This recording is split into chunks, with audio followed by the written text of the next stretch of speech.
Good morning student. Class 10th हमने आपको 2 व्याख्याएं करा दी थी अजंता वाले पाठ की। आज हम आपको अजंता वाले पाठ की तीसरी व्याख्या कराने जा रहे हैं। तो देखिए, इसमें तीसरी व्याख्या में 2 संकेत हैं। पहला है ये हाथ में कमल लिए बुद्ध खड़े हैं, जैसे छवि झलकी पड़ती है, उभरे नैनों की ज्योत परसती जा रही है, पसरती जा रही है। और ये यशोधरा है, वैसे ही कमल नाल धारण किए त्रिभंगम में खड़ी। ठीक है। और दूसरा संकेत है द्वार पर आए बिना भिक्षा के लौटे भाई बुद्ध को लौटाने आया था और जिसे भिक्षु बन जाना पड़ा था।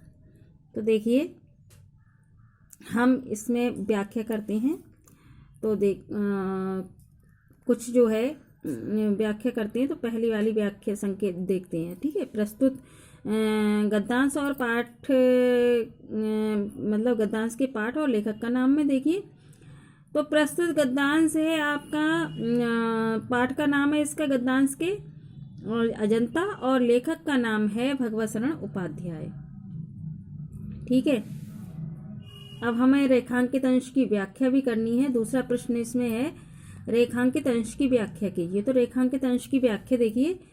पहले में प्रस्तुत गद्यांश में लेखक भगवान बुद्ध के घर त्यागते समय के अजंता के चित्रों का वर्णन करते हुए कहते हैं कि एक तरफ हाथ में कमल पकड़े हुए भगवान बुद्ध खड़े हैं, जिनका सौंदर्य सब जगह झलक कर बिखरता प्रतीत हो रहा है और उनकी आंखों का प्रकाश सब जगह फैल रहा है। ठीक है।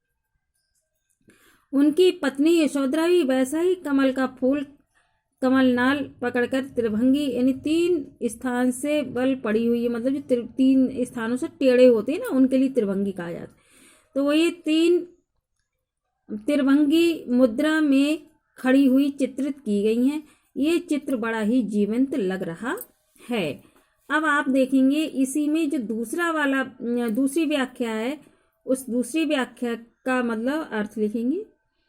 तो देखिए, दूसरी है प्रस्तुत गद्यांश में लेखक भगवान बुद्ध के घर त्याग के पश्चात भिक्षा मांगने के एक चित्र का वर्णन करते हुए कहते हैं कि एक चित्र में गौतम बुद्ध के साथ उनका भाई नंद है, जो अपनी पत्नी सुंदरी के द्वारा भेजा गया है गौतम बुद्ध को वापस लौटा लाने के लिए।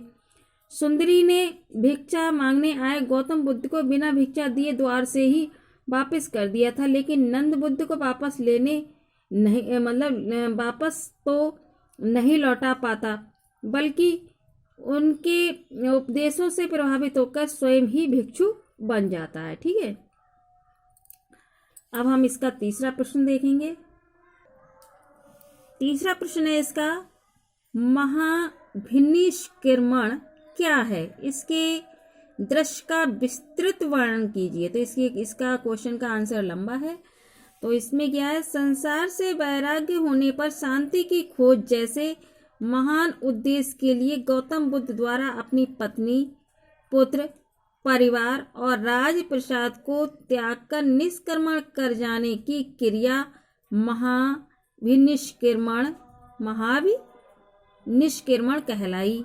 इस चित्र में गौतम बुद्ध की पत्नी यशोधरा और पुत्र राहुल को निद्रा मग्न और गौतम बुद्ध को अपने धड़कते हृदय को मतलब संभालते हुए गृह त्याग की दृढ़ निश्चयी मुद्रा में चित्रित किया गया है। ठीक है। अब हम अगला पैराग्राफ देखेंगे, चौथा वाला, जिसमें है रेखांकित है कि उस सरोवर में जल विहार करता वह गजराज कमल दंड तोड़ तोड़ कर हथनियों को दे रहा है।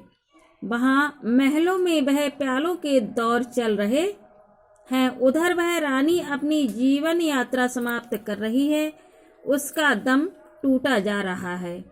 ठीक है। अब हम सबसे पहले इसका क्वेश्चन है कि प्रस्तुत गद्यांश के पाठ और लेखक का नाम। तो पाठ का नाम आपके वही अजंता है और लेखक का नाम है क्या कहते हैं,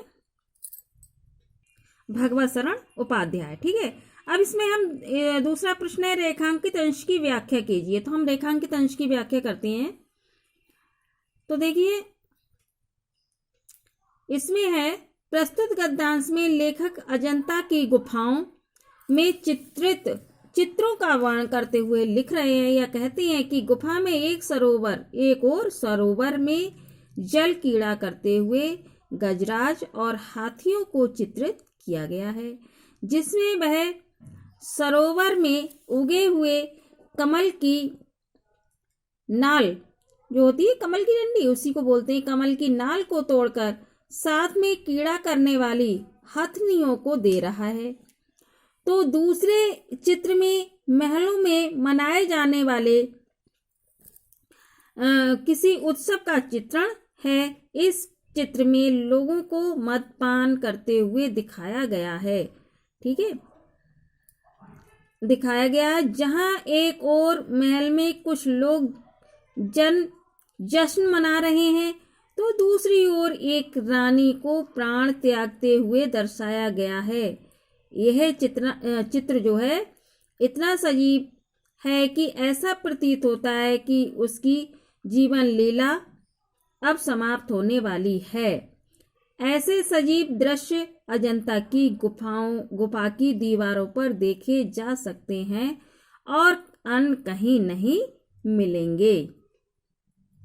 ठीक है, अब इसमें तीसरा प्रश्न है, अजंता की गुफाओं की दीवारों पर क्या देख सकता है। इसका उत्तर है, व्यक्ति अजंता की गुफा की दीवारों पर खाने खिलाने, बसने बसाने, नाचने गाने, कहने सुनने, वन नगर, ऊंच नीच, अमीर गरीब से संबंधित जितने भी संभव दृश्य हो सकते हैं उन सभी को देख सकता है। आज के लिए 2 ही, बाकी कल।